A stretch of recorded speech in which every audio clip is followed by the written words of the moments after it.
52 Sundays na ang nakaraan, 52 opportunities na pinagkaloob sa atin ng Panginoon para makapakinig ng salita niya every Sunday. So, every Sunday lang yun eh. Of course, meron pa tayong mga ibang days na nakapakinig tayo ng salita niya. Pero ito ang uling linggo, ika-52nd Sunday of the month, the last Sunday ng ating pagsasama-sama sa taong 2025. Kaya kung naka-52 days yang kasama mo o yung katabi mo, sabihin mo congratulations. Diba? Wala kang absent. For sure kami ni Pastor, wala tayong absent, no? Pastor, 52 yon na kompleto natin, ano? Praise God. So, we do believe na yung buong 52 Sundays netong 2025, hindi naman tayo nagliban. Wala naman pong naliban na service. So, lahat po yan ay tinuloy-tuloy natin. And praise the Lord.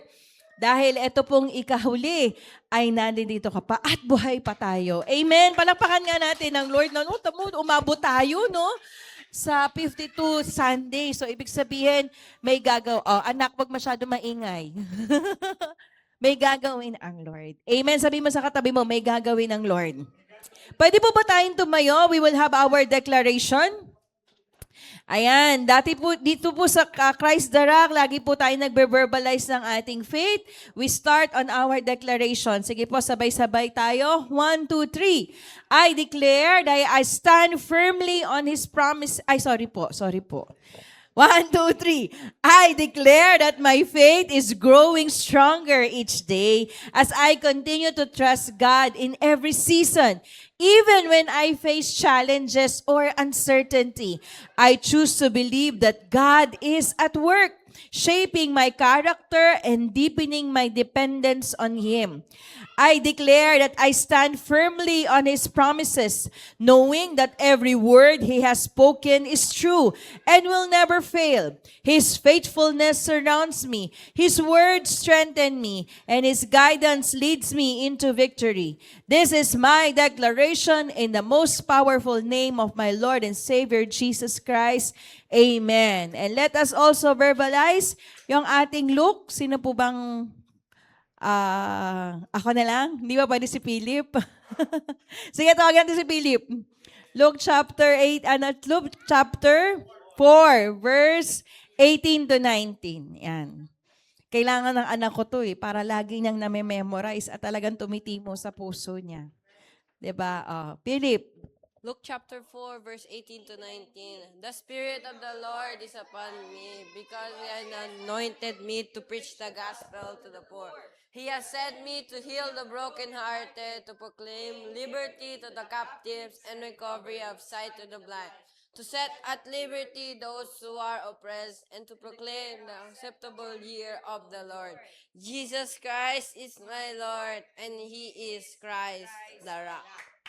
Okay, so let us put on the full armor of God, the helmet of salvation, the breastplate of righteousness, the belt of truth, the sandals of peace, the shield of faith, and the sword of the Spirit. We are fully covered by the full armor of God. So malakas na palakpak po ulit para sa ating Panginoon. Makakaupo na po tayo. We are still on the series of growing faith.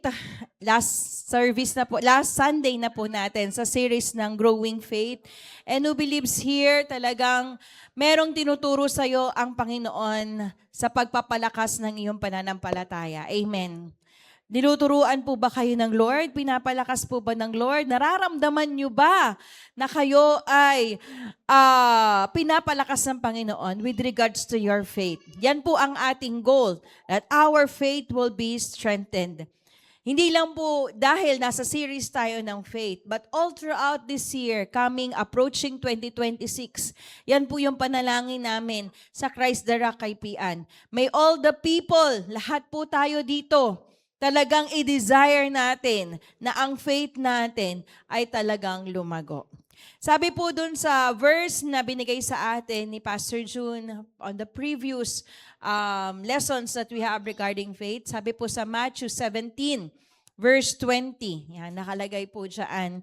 He replied, "Because you have so little faith, truly I tell you, if you have faith as small as a mustard seed, You can say to this mountain, move from here to there, and it will move. Nothing will be impossible to you. Alam niyo po, itong verse na to, maraming beses na po natin itong nabasa, maraming beses na po natin itong na-encounter, maraming beses na po natin sinabi sa atin ng Panginoon na kung meron lang tayong faith as small as a mustard seed, meron ka namang faith eh. Alam mo yung 52 Sundays na ibinigay sa iyo ng Lord, meron nang na-invest sa iyo ang Panginoon. The saving faith that you have when we receive Jesus Christ as our personal Lord and Savior, andun na yun eh. May faith ka na. But that faith, ang gusto ng Lord, must grow.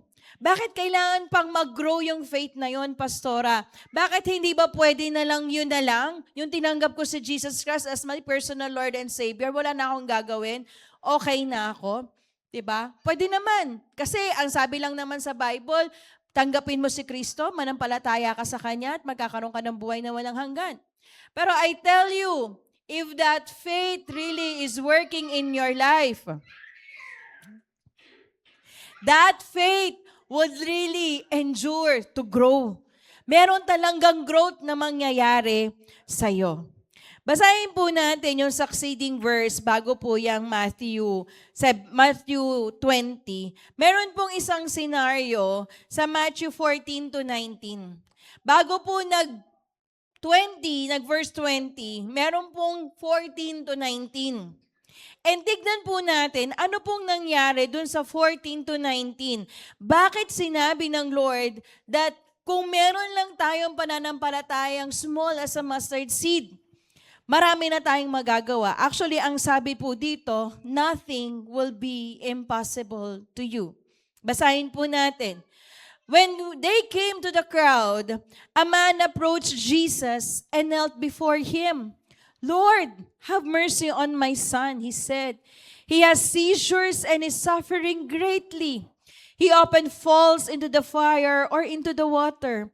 I brought him to your disciples, but they could not heal him. Verse 17.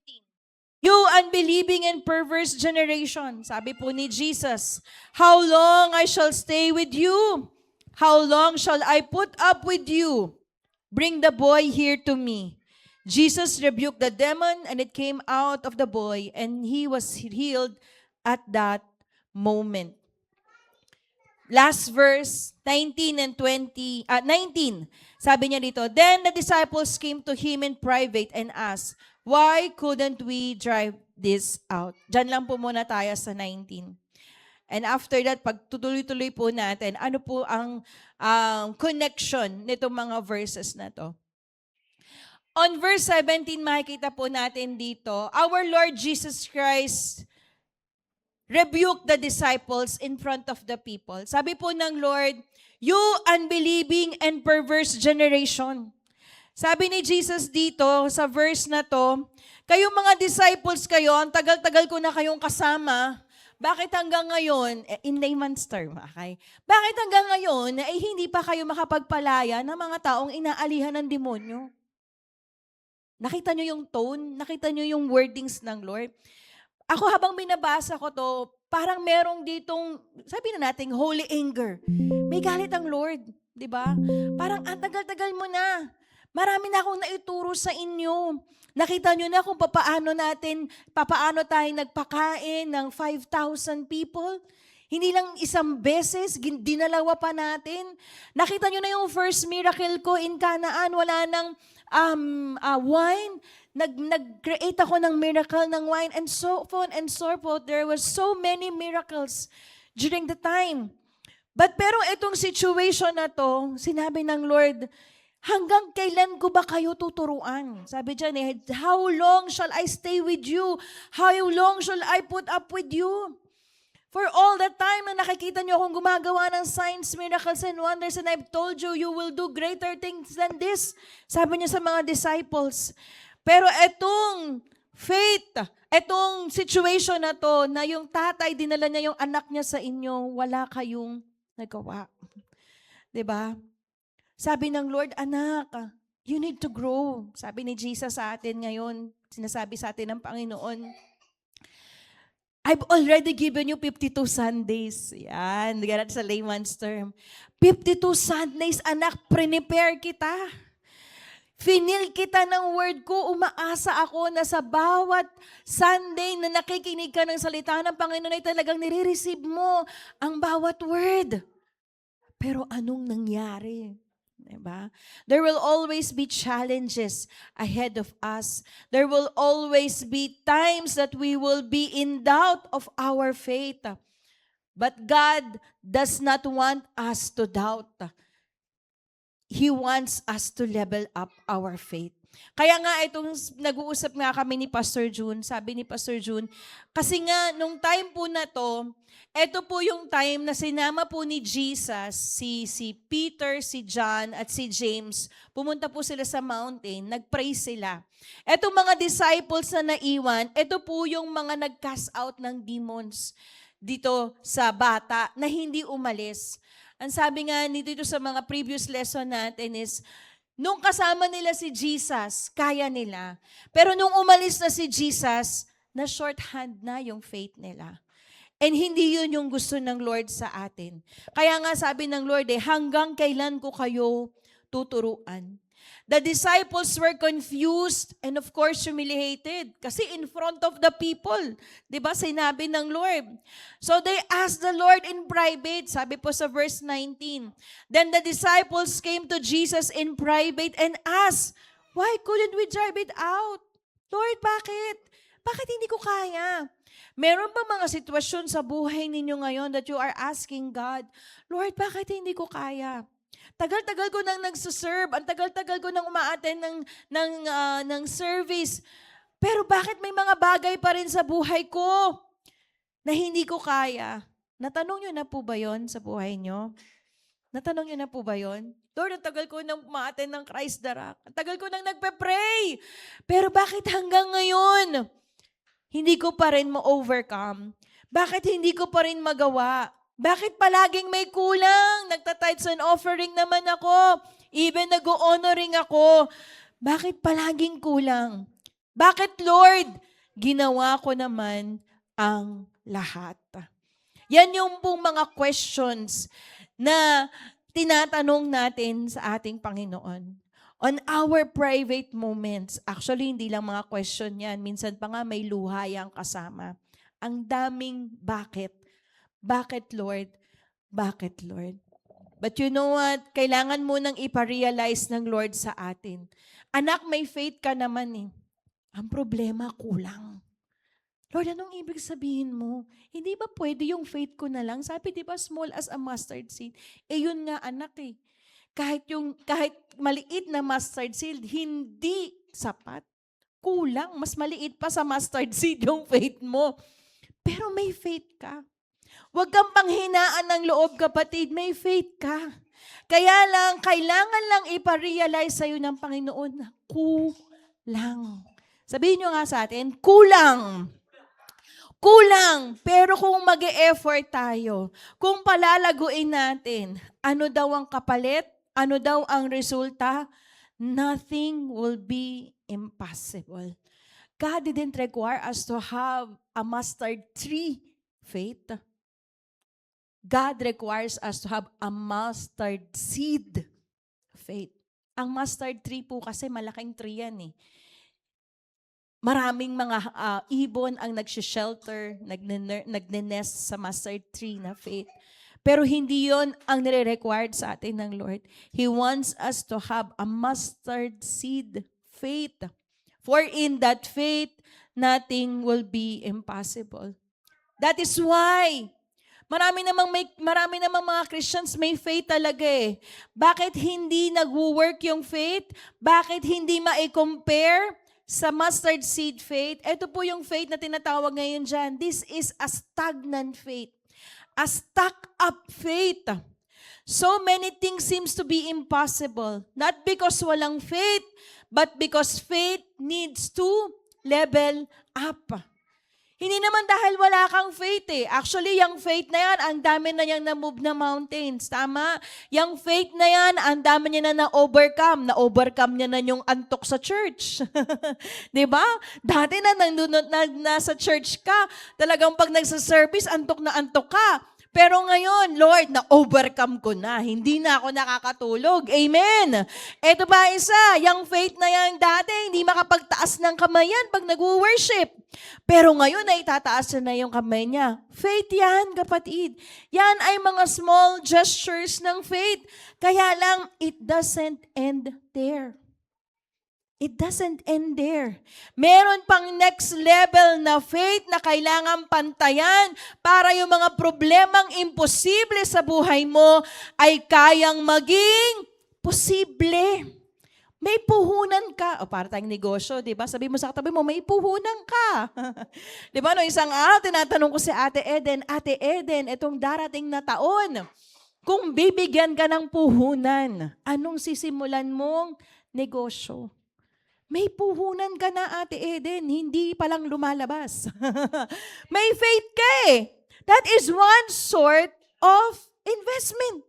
May puhunan na sa akin ng Lord eh. Hindi ko palang mailabas kasi nga it seems impossible kasi kulang. At yun po yung gagawin natin ngayong umaga. Yang stagnant na faith na yan, yung stuck up na faith na yan ay gigisingin natin. Sabi mo sa katabi mo, gising! Gising! I would like to tell you some example. Ang tubig po, pag matagal na hindi nagagamit, matagal na sa lalagyan, hindi po pwedeng inumin. Actually, ang mineral water may expiration date. Tama? Pag pumunta tayo sa grocery, pag bumili ka ng mineral water, may expiration date yan. Ang tubig na na-stock up, hindi kagad iniinom. 'Di ba? Parang nakakita ka ng mineral water, bili ka sa grocery. Pagtingin mo, mineral water pa rin naman. Wala namang umiikot, wala namang halo. Clear, maayos, malinis. Pero nakita mo, expired na. 1 year expired. Ako, for example, hindi pa po kasi talaga ako nakakita ng tubig na expired na. Pero most probably, ang expired na tubig, pag nakita mo, malinis pa rin naman yan eh. Basta hindi exposed. Ha? Basta hindi exposed. Pero bakit kailangan ng dalhin ng expiration date? Kasi alam nila, dun sa tubig na yon, pag nag-exceed na yon at matagal na yung nasa lalagyan, pwedeng maka-apekto doon yung lalagyan itself na plastic. Pwedeng magkaroon na ng contamination or whatever pa na mangyari sa tubig. Kaya yung mga gumagawa, yung mga manufacturer ng tubig na yun, nilalagay nila ng expiration date. Kasi alam nila, everything na pwedeng ma-stack up, pwedeng magkaroon ng problema sa katawan ng tao. At mahirap po yun. Pwede silang kasuhan, pwedeng magkaroon ng problema. Katulad din po yan ng faith natin. Kagaya ng faith natin kapag stagnant. Linggo-linggo naman nasa church ka, given na yan. Linggo-linggo nagbibigay ka ng tithes and offering mo, given na yan. Pero alam mo, deep inside your heart, there is something that is stagnant. There is something that is already expiring. At yan yung pagmamahal natin sa Panginoon. Sabi nga, di ba, naalala niyo yung story ng poor widow? Ang daming pumunta sa harapan, nag-offering. Pero bakit nakita ng Lord yung offering ng poor widow? Dahil ba tumunog? Nakita ng Lord yung offering ng poor widow because nakita ng Lord yung faith ng poor widow. Bigyan ko po kayo ng classic example. Alam niyo po, ang faith pag hindi nagagamit, katulad ng katawan, hindi na-exercise, nagmamalfunction. Kahapon si pastor, sabi niya sa akin, Mami, mag-walk tayo. So, nagpe-prepare po ako ng teaching ko right now. Sabi ko, Dad, hindi mo na ako mag-walk. Sabi ko, nagpe-prepare na ako, nasa gitna na ako, nasa hype na ako ng preaching eh. So sabi ni Faith, sige Dad, punta tayo, walking tayo. So ang goal nila mag-walk. Nag-walk naman po sila. Na-serve naman yung purpose nila. Kaya lang nag-walk sila papuntang 7-Eleven. Okay, so ibig sabihin, after noon kumain, nag-soft drinks, lahat. Sabi ko, maganda naman yung intention eh. Di ba? Kaya lang, hindi full force yung manifestation. Ay, okay naman yung manifestation, na-manifest naman nila, nag-walk naman sila eh. Pero ending up falling short eh, sabi ko sa kanila. Pero kami po kasi ni Pastor, nag-walk kami dito, nakakailang steps tayo, mahal 10,000 steps tayo, nagte-10,000. Pag mo nag-walk kami, automatic yan. 10,000 steps yan, ginagawa namin. So tawa ko ng tawa kahapon sa kanila ni Faith. Meron po kayo sa example pa, na-share ko lang yan. Nung bata po si Ethan, classic example po ito ng exercising faith. Alam ko, meron pong isang nasa singgalong tayo nun, Dad. Tanong mo kung tama ako. Nasa singgalong tayo, kinukumbulsyon po si Ethan. Wala po akong anak na kinukumbulsyon. Kasi una kong anak si Ethan, nanodoon na po si Daniel, nanodoon na po si Faith. Si Daniel at saka si Ethan, first time kong ma-experience, saka si Faith, na kinukumbulsyon si Ethan. Nalito ako doon. 3 na yung anak ko noon eh. Pang-4 si Philip, wala pa siya noon. 3 sila. Kinukumbulsyon si Ethan. Hindi ko alam gagawin ko. Nagkatitigang kami ni Pastor. Anong gagawin natin? Wala tayong pera. 1:00 ng madaling araw sa Manila. Syempre, 1:00 ng madaling araw sa Manila, madami pang mga tao niyan. Pero nung time po na yon, wala si Pastor na masakyan. Hindi niya alam. Tama ba, Pastor? Wala siyang masakyan. At parang nung time na yon, hindi niya alam kung saan siyang ospital pupunta. Laking Manila po si Pastor. Alam niya kung saan ang ospital ng Maynila. Alam niya kung time lang siya.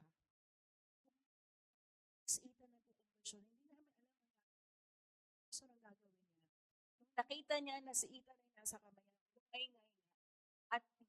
At time na yun, nagpe-pray na lang siya. Nung nakita niyang medyo naging okay na si Ethan, dahil wala nga siyang masakyan, dahil wala siyang mapuntahan, umuwi siya ng bahay. Nag-pray na lang talaga kami kay Ethan. Lord, nakikita namin, umu-okay na si Ethan. Sabi ko, Lord, kayo na bala sa anak ko. Nung una pa man, bata pa yan, nasa tiyan pa lang yan, gusto nang kunin ng enemy yan. Sabi ko, kung kukunin niyo po ngayon, bahala po kayo. Wala kaming pera eh. Hindi namin alam gagawin. Ewan ko ba, nung time na yun, na-blanco kami. Pero siguro kalooban na lang talaga ng Panginoon. Bumalik kami sa bahay, nag-pray kami. Pinaliguan namin si Ethan. Yung panginginig niya na wala. After 24 hours. Kulang lang wala sa ligo. After 24 hours, nag-normal. Sabi ko, God, grabe. Ang execution po kasi ng faith really is during the times wherein you are desperate. Pag desperado ka na, dyan napakatindi ng faith. Yung wala ka nang makain, wala ka nang magawa. Diba? Talagang hihingi ka ng tulong sa Lord. That is where you would exercise your faith. And we need those times that we need to exercise our faith. Ito lang po, just recently, si Pastor, 2024, last year, iyak ako ng iyak. Sabi ko, Lord, kailan ba gagaling si Pastor? Every week, may gout attack siya. Hindi makalakad, hindi na nga kumakain. Lahat pinainom ko na. Sabi niya, Mami, ano ba ang pinapainom mo sa akin? Kulang na lang yung luya talaga na ipanguya ko sa kanya. Wala na po siyang kinakain. Payat na payat si Pastor. Sabi ko, Lord, January, I think it's February. Sabi ko, Lord, ayoko na. Sabi ko, hanggang kailan ba to? Na ganito kami, pupunta pa. Ang prayer namin ni Pastor, gusto pa namin mag-Israel, gusto pa namin pumunta sa mag-minister international and also local. Pero nahihinder kami. Kasi baka anytime mag-gout attack si Pastor, nakakahiya. Sabi niya, Mami, ayoko umalis. Nahihiya ako. Kasi pag umalis ako at nag-gout attack ako, hindi ako makalakad, sabi niya. Pero alam niyo, last February, nag-step out in faith kami. Sabi niya, kailangan na natin magpa-doktor. Alam niyo ba yung doktor na pinuntahan namin, ang simple lang ng prescription sa kanya. Ito po ang gagawin ninyo, ganito, ganito. Nagtataka nga yung doktor eh. Sabi niya, Sir, naninigarilyo po ba kayo? Umiinom po ba kayo? Lahat. Sabi niya, hindi po, pastor po ako. Sabi niya, ba't meron po kayo niyan? Hereditary. Kaya po pala malakas. Pero time na yun, nag-prescribe yan ng doktor, pak. Ngayon po, kahapon nga lang, sabi niya sa akin, Mami, hindi na ako ina-attack ng gout ko. Pagpalakpakan po natin ng Lord. Diba? Siya mismo sabi ko, oo nga, no? Tapos yung isang araw, nagbibiruan kami ni Faith. Ang bilis na po maglakad ni Pastor.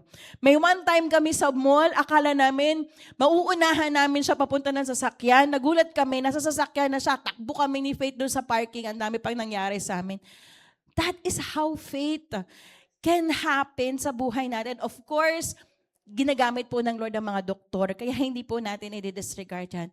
Pero what we are saying this is that we need to activate our faith. Ang faith na stagnant, kapatid, nag-i-expire yan. In a sense, na kailangan ang faith natin, na-a-apply natin. Meron talaga mga bagay sa buhay mo na didigahan mo ng pananampalataya para ma-exercise ang pananampalataya mo sa pangating Panginoon. Faith needs to be exercised. Our faith must be visible, able to display the power of God. Ang faith, ang distinction natin sa ibang mga tao.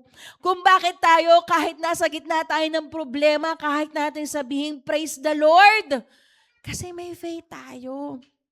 Kung tayo kaya natin ibigay ang ating huling pagkain sa ibang tao, kasi may faith tayo. Kung yung faith na yan hindi nagwo-work out sa'yo, then that faith that is called is a stagnant faith. Yan yung sinasabi ng Lord sa church in Laodicea. You are lukewarm. Lukewarm ka na sa Lord. Bakit lukewarm? Wala, stagnant na yung faith eh. Hindi na mag-take effect. Maliliit na bagay, hindi na kinukonsult sa Lord. Actually, maliit or malaking bagay, we need to consult the Lord. Kaya nga, this is why we need to grow our faith. Ngayon, alam na natin, the very reason why we need to grow our faith is this. Because God wants that nothing should be impossible in your life. Balikan po natin yung verse 17:20. Sabi po ng Lord John, He replied, because you have so little faith. Truly I tell you, if you have faith as small as a mustard seed, you can say to this mountain, move from here to there. And it will move. Sabay-sabay po tayo. 1, 2, 3. Nothing will be impossible for you. That is the reason why God wants us to increase our faith. Because God wants that nothing will be impossible for us. Sino dito ang dami sa buhay mo na imposible? Ako. Ang daming mga bagay sa buhay ko na imposible. Tanungin mo nga yung katabi mo, may mga bagay ka ba sa buhay mo na imposible ngayon? Huwag mo na sabihin.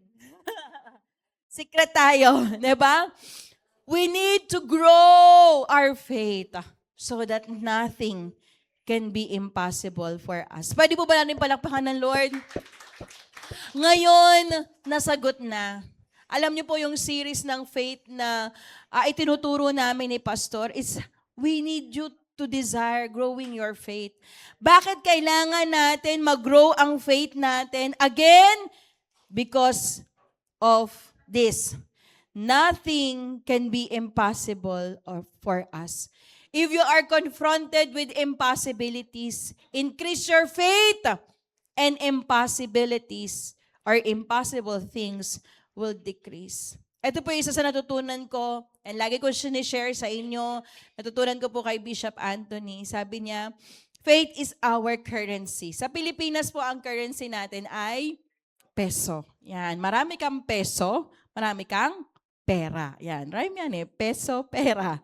Diba? The more peso or the more money we have, of course, life can be better. Diba? Ang sarap Noche Buena ng hindi 500 pesos, di ba? At alam ko, hindi 500 pesos ang Noche Buena natin, di ba? Masarap. Kasi meron tayong pera. As a child of God, faith is our currency. The more faith, the more blessing, the better life is ahead of us. Amen? Kaya kapatid, you have to grow your faith. Yan po yung title natin. You have to grow your faith. Dahil pag hindi nag-grow ang faith mo, ang daming imposibleng bagay sa buhay mo. And I tell you this, minsan yung mga imposible na yan, masquerade or Iibang anyo na kunyari, hindi naman mahirap talaga. Pero yung mga bagay na yan, pag idinulog mo sa Panginoon, kayang-kaya ng Lord. Sino dito wala nang imposible sa buhay mo? Praise the Lord. Sana all. Diba? Yung, hindi na imposible yan. Pero who believes here, ako po personally, ang dami kong mga bagay na hinaharap ng 2026 that seems to be impossible. But God, I will not fear. Alam ko ang kailangan ko lang faith. Sabihin nga natin, faith. Hallelujah. Alam niyo po, one of the things that lacks faith sa atin is yung mga wrong decisions natin sa life. Totoo po yan. Kung bakit po nagsishrink, sabi nga, di ba, may faith ka naman pero bakit nagsishrink yung faith mo? Bakit nagwi-weaken yung faith mo? It's all because of wrong decisions. Let us face that fact. May mga decisions tayong na ginawa na mali. Mga desisyon na hindi naging kagustuhan ng Panginoon. At yung mga decisions na yon nagbigay ng fear, nagbigay ng doubt, nagbigay ng confusion sa life mo. Those wrong decisions are the result of faith. The lack of faith is caused by the enemy. Si Satan po, ang pinaka-goal niya sa atin is not to take away faith kasi hindi naman niya kayang taduin yan. Kasi sabi po sa Bible, the seed of faith, yung imperishable, hindi na, hindi nawawala yan Once na binigay mo ang buhay mo sa Panginoon, that seed that you know and in your heart that there is God, mahirap tanggalin ng enemy yan And I believe that is impossible. Pero ang gagawin lang ng enemy dyan, pahihinain niya yan. Bibigyan ka niya ng fear, bibigyan ka niya ng doubt. Yung mga wrong decisions mo, ima-magnify ng enemy. But I tell you right now, those wrong decisions that cause you or the result of the lack of your faith, those things that intended for you to be harmed, God will reverse that intention. The intention will be for your good. Sabi po sa Genesis 50:20, you intended to harm me, but God intended it for good, to accomplish what is now being done, the saving of many lives. Yung intention ng enemy na i-magnify yung mga wrong decisions mo, sabi ng Lord ngayon, anak, leave it all behind. Yung intention ng enemy na yan, nasirain ka, leave it to me. Ako bahala sa'yo. Pero yung mga intentions na yan, I would intend it to be good. Yung bad, naniniwala ba kayo na kayang gawin ng Lord na gawing good yon sa buhay natin? Difficult problems in your life, kaya ng Lord gawin yan. Like in the life ni Joseph. Diba, bata pa lang siya, sinold siya as slave. Na yung akala niyang meron siyang gold, meron siyang colorful robe, magiging king siya. Anong sabi sa kanya ng mga kapatid niya? Hindi mangyayari yan. That purpose will not happen. But God intended those things to happen because Joseph will be the one to become the savior of their family. Amen? Kaya napakabuti na ang Panginoon, alam natin kung paano kumilos. Diba? Minsan, akala natin yung pagkilos ng Panginoon, Lord, ganito ba talaga gumalaw, Lord? Pagka magulo, alam niyo pag may bagay na magulo sa buhay niyo, panampalatayanan niyo, Lord, may inaayos ka. Lord, bakit during na time na ako ay nagsisimba na, nagsiseryoso na ako sa relationship ko, bakit biglang pumapasok yung mas maraming conflict sa family? Ba't mas marami akong nagiging ganito, ganyan, ganito, ganyan? Inaayos ng Lord. And habang inaayos ng Lord, binibigyan niya tayo ng pag-asa that He is in control. I will just give you 3 things. Pupunta na po tayo. 3 things of how you would grow your faith. Number 1, ito, madalas na po natin ito naririnig. Increase your love for God's Word. Kung gusto niyo pong mag-increase ang faith ninyo, increase your love for God's Word. Sabi po sa Romans 10:17, consequently, faith comes from hearing the message, and the message is heard through the Word about Christ, as we hear the message, and the message is continually hearing and hearing sa atin, patuloy na nadideliver, patuloy na tinatanim sa atin ng Word of God, etong message na to ay nagbabago sa atin. But what is really the message? Ito po kasi yung message na sinasabi dito sa consequently, faith comes from hearing and the hearing is heard through the message of word about Christ. Ano ba tong message na to, Pastora? Alam niyo po, itong message na to is this. Ang message na dapat ay pinapakinggan natin, ang message na palagi nating dinedeclare sa buhay natin is that the message is about the crucified and resurrected Jesus Christ, our Lord and Savior. Ito po yung mensahe na dapat minimeditate natin. Si Lord na crucified na sa lahat ng mga kasalanan mo. Amen. And nung di lang siya na-crucified, He is also resurrected. Bakit importante yung resurrection? Bakit hindi lang yung crucifixion ni Jesus Christ? Bakit kailangan may resurrection?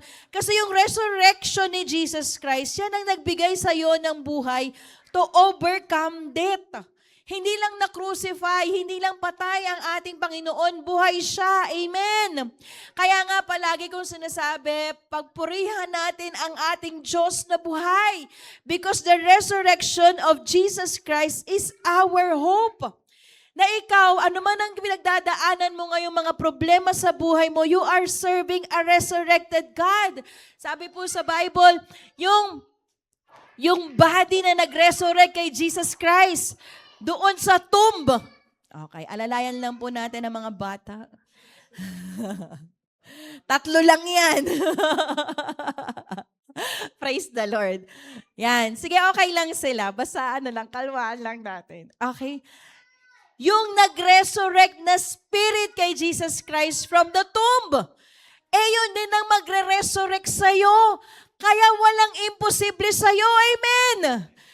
Kaya walang imposible sa'yo. Amen. Amen. Kaya yung mga bisyo, init. Ako rin po, ano ko yan? Iniiyak ko sa Lord yung init ng ulo. Hindi ko po alam.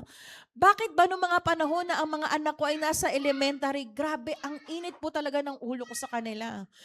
Ako po'y nakasira na ng monoblock na, Ate Eden, alam mo ba, nakasira ako ng monoblock na chair kay Daniel.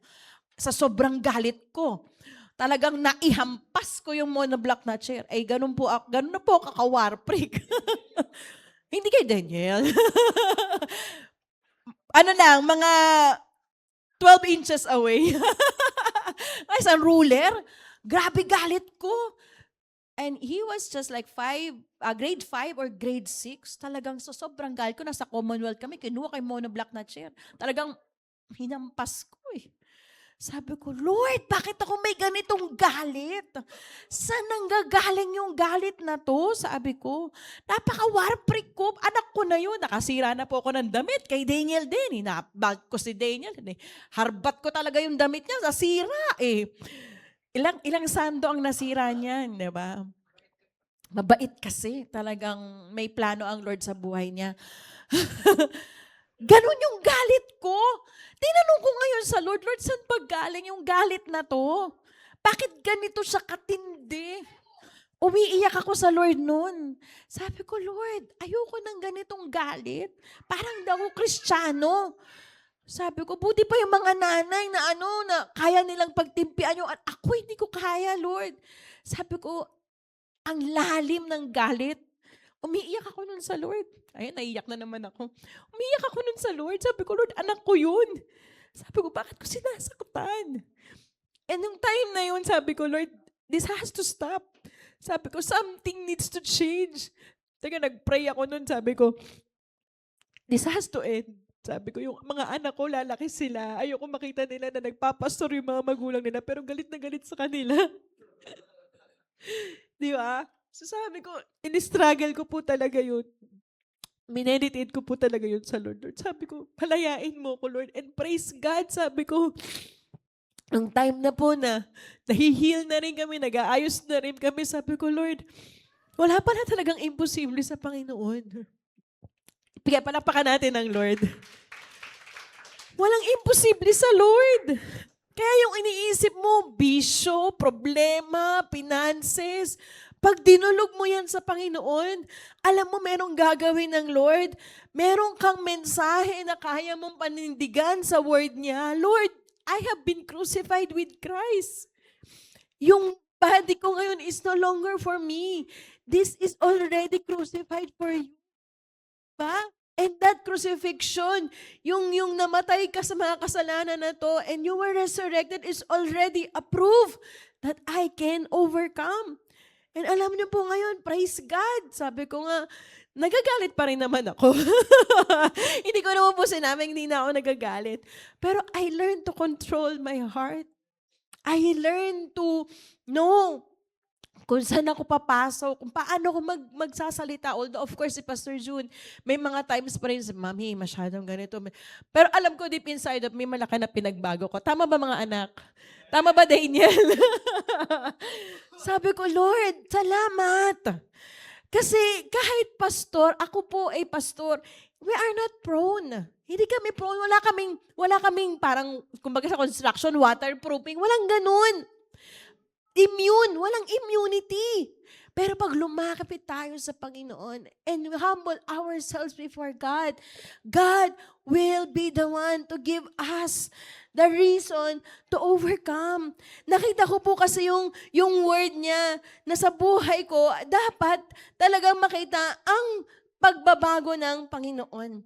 2 ways po to show the love of God. Sabi natin, mahal natin ng Lord, kailangan magbasa ng Word of God. O sige, pakita natin. 2 ways to show the love for God's Word. Una, we need to receive the Word. Paano po mag-receive? Always have a heart like the good soil.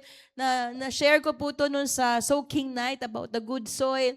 Na wala tayong control about the weather, about the season, about the seed. Kasi ang Lord ang magbigay. Pero we have a responsibility for our heart. Dapat good soil tayo. That every time na pupunta tayo at magre-receive tayo ng Word of God, kailangan payapa ang ating mga puso. Na-experience niyo po ba to? Bakit every Sunday heightened ang bahay? Hindi ko nga din po alam eh. Noong mga unang panahon, ganyan kami. Kung kailan Sunday, di ba, magpapaplansya ng damit. Mami, plansyahin mo ko ng ganito, ganito. Mami, naku, napakadami. Kaya ang sabi ko sa kanila, next time, Sabado pa lang ng gabi, paplansya nyo na lahat. Pagdating ng linggo, walang magpapaplansya. Hindi, that's my goal. Kasi gusto ko pag Sunday nakapokus na ako. Kaya si pastor natuto siyang magplansya. Pag hindi niya na mapaplansya ng Sunday, alam niya na yan. Kailangan plansyahin na yan ng Saturday ng gabi. Para Sunday nakafocus na lahat. Diba? Kasi kailangan, ingatan niyo yung puso ninyo. Mag-asawa kayo, huwag kayong pupunta ng church na magkaaway.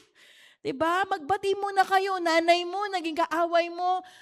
Yakapin mo na muna, kahit mamaya na kayo mag-usap na, sorry, sige, alis ka na. Diba? Babawi ako dyan. Lord, pag uwi ko, talaga mag-uusap kami ng mama ko. Kahapon lang, kami po ni Ethan, meron kaming hindi ko na i-detail. Pero after noon, okay na kami. Nag-sorry na eh. Diba? I will not harbor that conflict to my son. Diba? And sabi ko, ikaw din, Ethan, don't harbor that conflict to me. Kasi ako hindi kita pinagagalitan just for the sake na pagalitan kita. Are you getting that point? Kailangan makita natin na yung receiving ng word natin starts from our heart. Number 2, share the word. Anything that is valuable is worth sharing. I remember tayo sa FB, ang hilig natin mag-share. May nakita ka magandang post, uy, share ko to sa family. Share ko to sa, anong tawag doon? Sa wall. O, di ba? Kasi ang ganda na natutunan ko dito, knowledge is power, mga ganyan. Pero dapat tayo din sa Word of God. Ganun tayo. Ganun natin ina-approach ang Word of God. That the Word of God is valuable. And this valuable Word of God, kailangan ito ng mga tao marinig nila na makatulong sa kanilang mga buhay. Sabi po sa Romans 10:15, and how can anyone preach unless they are sent? As it is written, how beautiful are the feet of those who bring good news. Tayo po ang magbibigay ng good news. Those are the 2 ways of how we would love the Lord, the Word of God. Paano? Receive and then share. Let's receive the Word of God. Always good soil. Pagpunta po natin dito sa harapan, pintuan ng church, Lord, give me a good heart, a good soil, ready to be planted by your Word. 'Diba? Walang anumang karga ang puso ko. Lord, gusto ko makareceive. Kung ano yung gusto mong i-receive ko, i-receive ko lahat kasi kailangan ko yan. Hindi ko man makita yung benefit ngayon, pero alam ko, Lord, kaya ko yan. Sino dito yung mahilig kang mag-hoard ng mga bagay? 'Di ba? Ay, ito kailangan ko to, baka kailangan ko to, baka kailangan ko to, baka kailangan ko to. Ang hirap mo mag-let go. Dapat lalo na sa Word of God. You learn how to keep the Word of God. Lord, kailangan ko yan. Kailangan ko yan. Kailangan ko yan. O dito ka lang ha. Tabi ka lang dyan ha. Gagamitin kita, gagamit, di ba? May mga ganun eh. Sa bagay, tayo mga ganyan eh. Sabi nila kaya yung mahirap mag-declutter. May mga tao nahirapan sila mag-declutter kasi feeling nila lahat ng bagay importante. Lahat ng bagay may sentimental value. Lahat ng bagay may sentimental value. Nung isang araw lang nag-uusap kami ni Faith, sabi ko, Faith, mag-declutter ka na. Tanggalin mo na yung mga bagay na hindi mo na ginagamit. Sabi ko, kaysa masira lang. Sabi niya, Mami, ang hirap eh. May emotions kasi na naka-attach dun sa bagay. sabi ko, anak, you learn how to control your emotions. Ang emotions, ikinakabit lang sa tao. Pero sabi ko, with regards to items, sabi ko, be specific. Kasi if anything else, lahat yan, hindi mo madideclutter. Lahat yan, mapapasayo lang. You will find it hard to release all those things. Sabi niya, sige mami, pag-aaralan ko. Di ba? Pero sabi ko, pagdating sa Word of God, lahat kailangan mo, akin yan. Akin yan. Akin yan. Lord, wala akong ititira. Akin yan. Hanggang sa kaduluduluhan ng amen, akin yan. Kasi that word is powerful. Next po, number 2. 3 points lang po ito. We'll go to number 2. Discipline yourself in fasting and prayer. Sabi po sa verse 21 ng Matthew, but this is the kind of demon that does not go out by prayer and going without food, so you can pray better. Ito po yung continuation ng verse 20, 21. Ito na po ay nangyayari lang through fasting and prayer. Bakit in-specify ng Lord na kailangan natin mag-fasting at mag-prayer? Kasi it is important. Pastora, bata pa naman akong believer, hindi pa ako marunong mag-prayer, mag-fasting or mag-prayer. No. You have to move towards that area. Kailangan bigyan mo ng importansya yan sa buhay mo. Kasi yan ay makakatulong sa'yo para mag-grow ka. Ito po yun. Una, discipline yourself to prayer. Prayer is not just about you and God. It also requires the need of others to help you overcome. There is a need to be prayed for. Diba? Kailangan natin ng panalangin. Kasi sabi po sa James 5:17, therefore, confess your sins to each other and pray for each other so that you may be healed. The prayer of a righteous person is powerful and effective. The confession of sin is not a sign of weakness. The confession of sin is a sign of humility. That, Lord, hindi ko kaya. Diba? I come to my husband, Pastor, pag-pray mo ko. I'm struggling with this. Naiinis ako, nagagalit ako. Pray for me. I need your prayer. Because yung prayer na yon will enable me. Ano ba yung nasa loob? Ano ba yung mga kasalanan doon na kailangan kong ma-heal? And because of that healing, I can also be an agent of healing.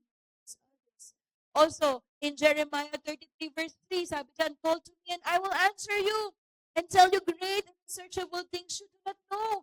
Mga bagay sa buhay na hindi mo alam. Amen. Marami? Yes. 2026, for all of us, is a year of uncertainty. Alam, anong meron sa 2026? Hindi natin alam. Ng January 1. Diba? Pero as we call on will answer us. Sabi dito, and unsearchable things. Baka merong isang business na sa'yo lang at yung business na yun ang ikayayaman mo. So be it. Amen? Diba? Those are unsearchable things na inire-reveal lang ng Lord dun sa mga taong sa kanya. Then sabi,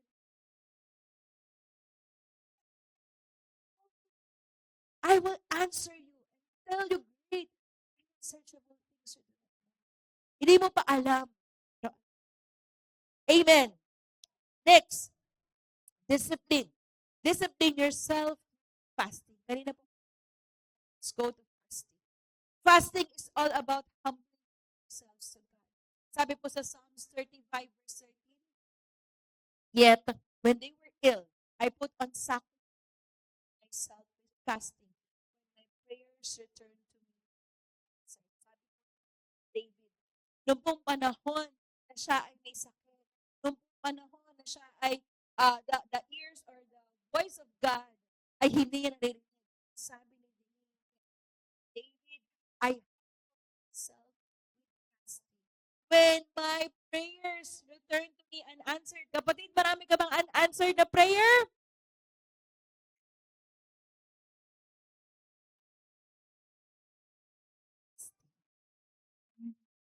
Again, fasting is all about giving yourself. Fasting is not about skipping meals. It's allowing God to see, Lord, I want to sacrifice. This sacrifice is for you.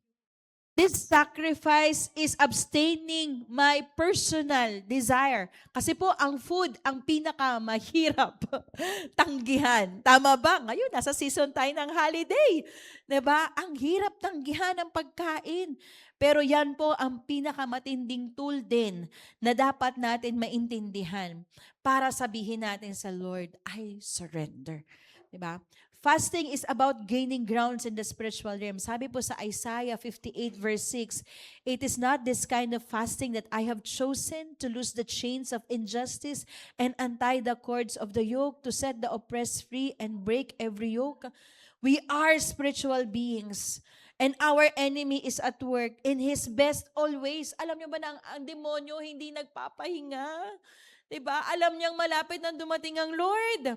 Kaya gagawin niya ang lahat. Hindi lang siguro 24 hours kumikilos ang demonyo ngayon. Talagang he's doing his best. At ang pinakamatinding pwede nating pambato sa kanya ay humility through our fasting. Every time we fast, we humble ourselves towards God. Kaya nga sabi ko, Lord, i-renew mo talaga yung mind ko about fasting. Ako po talaga kasi hirap ako. Since nung buntis ako sa mga bata, nung dalaga ko, yan, kaya ko pang mag-fasting. Yun talagang straight. Pero nung nagkaanak po ako, yung time na ang tagal na rin po noon, nahirapan po talaga ako. But I need to train myself again. I need to see fasting as the one that I make myself humble before God. Kaya pala, marami akong mga bagay na hindi ako na-overcome kasi ang alam ng Lord, anak, kaya mo naman yan eh. 'Di ba? Kaya mo 'yan. Sige lang, 'di ba? Tumbling ka dito, 'di ba? Gawin mo 'yan. Kaya mo naman eh. 'Di ba? Because you are not asking for humility. You allow yourself to do it on your own. But this time 2026, I have to teach myself. Humble down before yourself, before God. Magpakumbaba tayo sa Panginoon. Let's really do our fasting as a way of our engagement in the spiritual realm. Last po, serving. Serving the Lord. Sabi po sa 1 Samuel, be sure to fear the Lord, serve Him faithfully, consider what great things He has done. Serve Him faithfully. Alam niyo po, when you focus on growing your faith in the Lord, one of the things that will be evident is serving God. Pag po sinabing serving God, eto po yun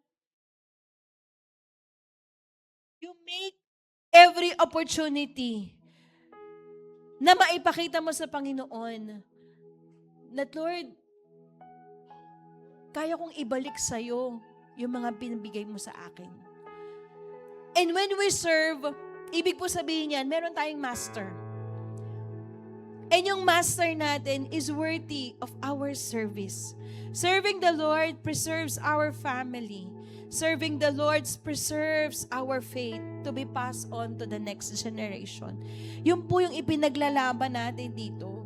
Kaya tayo naglilingkod sa Panginoon. Kaya kami, sabi po ni Joshua, as for me and my house, sabi po niya sa Joshua 24:15, but if serving the Lord seems undesirable to you, then choose for yourself this day whom you will serve, whether the gods of your ancestors are beyond the Euphrates and the gods of the Amorites in whose land you are living, but as for me and my household, we will serve the Lord. Joshua is a man of God. Growing up with Moses, hindi naman po siya tinuruan ni Moses makipag-battle eh. Ang mga Israelites during that time only knows how to do bricks. Yung mga semento sa panahon po natin ngayon, they don't know how to fight. Hindi nila alam po paano humawak ng sword. Hindi nila alam po paano humawak ng bow. Pero bakit nung time na yun, they defeat so much of their enemies? Because of one thing. In their heart, service to God is the most important. Kahit hindi nila kaya, sabi ng Lord kay Joshua, ikutan nyo ang Jericho wall. Walang dalang armas. Ikutin nyo. Kung si Joshua nung time na yon, lumaki siya na warrior, for sure ang hawak ni Joshua sword. Pero dahil hindi nga siya laking warrior eh. Laki siya as a slave. Laki siya as a servant. Laki si Joshua na nagre-receive lang siya ng instruction. And yun yung pinaka-vital key kung bakit pinili ng Lord si Joshua para maging second lead ng Israel after the death of Moses. Because Joshua knows how to listen. He knows how to serve. Una, sinerve niya si Joshua, shadow. Nasa shadow siya ni Moses, si Joshua. Tinitignan niya kung anong ginagawa ni Moses siya din. But when his time comes, siya naman ang nag-step up. Wala siyang alam na equipment, wala siyang alam na sword, but he learned how to serve. Yun po ang dapat na matutunan natin. If we want to overcome in this world, serve God. Serve Him with all your heart. Because serving Him preserves your family, the next generation. Next. Serve the Lord with all your heart means to serve the Lord is to be responsible to take care of what He has entrusted to us. Kasama po dyan ang wealth, time, health, creation, and talent. In our humility, let us serve the Lord with all our heart. Sabi po sa Luke 16:10, whoever can be trusted with very little can also be trusted with much, and whoever is dishonest with very little will be dishonest with much. As we close, ito po yung lessons natin of how we would grow our faith. Una, increase your love for God's Word. Pangalawa, discipline yourself to prayer and fasting. Number 3, serve the Lord with all your heart. I'll just have you to take this picture. Balik po tayo, okay? Sa Matthew 13, verse 24 to 30. Yan po yung binasa natin. After po nung parable of the sower, naalala ninyo po yun, shinare ko sa inyo, meron pong parable of the weeds. Anong connect nito sa pinag-uusapan natin ngayon? Pag nakita niyo po yung picture, yan po ang weeds. Ito po yung wheat, yung nandito sa side, yung kulay dilaw or golden. Ito po yung weeds, yung kulay green. During the time po ng harvest, sabay po yan nag-grow. Pag binasa po natin ang parable of the weeds, sige, basahin po muna natin para mas makita niyo yung picture. Jesus told them another parable. Dito po ako mag-i-end. The kingdom of heaven is like a man who sowed good seeds in the field. But while they were sleeping, his enemy came and sowed weeds among the wheat and went away. When the weeds sprouted and formed heads, then the weed also appeared. So sabay na grow. The owner's servant came to him and said, Sir, did you sow good seed in your field? Where did the weeds came from? An enemy did this, he replied. The servant asked him, Do you want us to go and pull them up? No, he answered, because while you are pulling the weeds, you may uproot the wheat with them. Let them both grow together until the harvest. And that time I will tell the harvesters, first collect the weeds, tie them up in battles, and burn. Then gather the wheat and bring them into your own barn. Dito ko po gusto magtapos. Ano pong significance ng parable of the weeds sa heart natin ngayon? When God sows seeds of faith, this is the Word of God. Ang Word of God po is a seed. Ang enemy po, naghahasik din siya ng seed sa heart natin. Actually, at this very moment, ang enemy, kina-counter niya lahat ng seed na binabato sa atin ng Panginoon ngayon. Nilalagyan ng stain ng enemy yung mga words na itinatanim sa iyo ng Panginoon. Nilalagyan ka ng doubt, nilalagyan ka ng fear. Ang sabi ng Lord, during this time na yung seed na yan ay nasa heart natin, hayaan mo lang, intayin natin yung harvest. Let me picture that again. Lagyan niyo yung harvest, yung picture ng weeds. Kasi pagdating ng harvest, eto mangyayari. Yung mga weeds, they would always turn green. Alam ng Lord yan. Alam ng harvester yan. Hindi yan yung wheat na gusto natin. Hindi yan yung harvest na gusto ng Lord. Ang sabi nung may-ari ng land, lahat ng mga weeds, tabi ninyo, tie them up. After you tie them up, you burn them.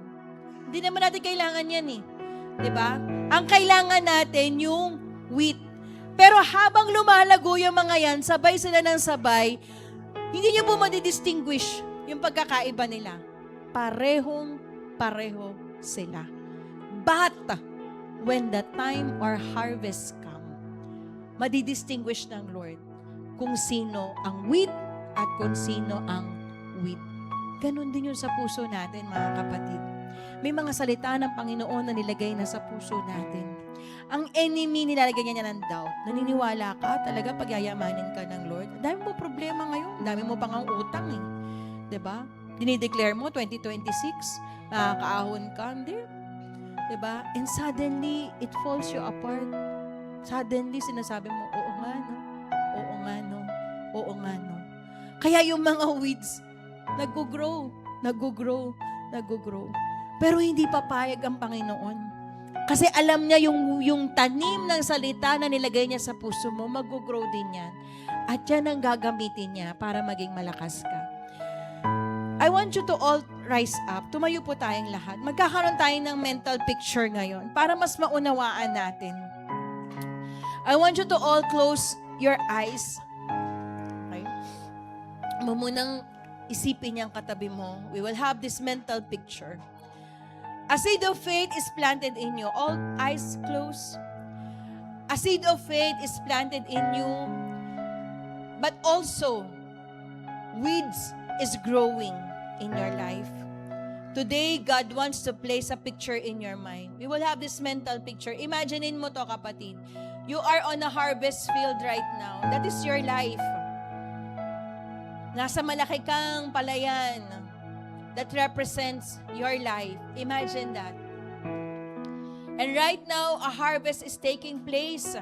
Ang daming mga tao, nagha-harvest sila. Masaya yung mga tao. Nakikita nila, the harvest is so plentiful. And ikaw din, nakangiti ka. Lord, ang dami kong harvest. They're so golden, ready to be harvested. As the harvest is taking place, the wheat and the weeds are harvested all together. Kasama, ginagather yung wheat, ginagather yung weeds right now. The Sovereign Holy Spirit is right now separating the wheat and the weeds. The weeds are being tied up in bundles. Nakikita mo ngayon, may mga weeds sa life mo, tinatali ngayon yan, binabundle, tinatanggal, sineseparate. The wheat are also being separated, being prepared. And right now, as you see the weeds, bundle by bundle by bundle, being thrown up into the fire. Ito yung mga weeds of doubt, weeds of fear, weeds of guilt, weeds of insecurities. All these weeds right now are being burned up before your eyes. And at the end, on the farthest left, you see a bundle of wheat. Etong wheat na to is being prepared for you to be enjoyed. Open your eyes, mga kapatid. Have you seen the picture? Nakita mo yung fields ng life mo? Wow! Ako nga nung nag-iisip ako, sabi ko, Lord, wow! Ang daming golden harvest. Pero at the far side, I also see the weeds. Question, kapatid, anong mas marami? Wheat or weeds? Of course, we want wheat. Kasi alam natin yung wheat is for the enjoyment eh. Pag marami tayong harvest, marami tayong ma-enjoy, sarap. Pero if you could see, mas marami yung weeds. Huwag ka malungkot. Huwag ka malungkot. It is just a reminder that God wants to start all over again in your life. Amen. All the weeds are now being burned. Sige, palapakan natin ng Lord.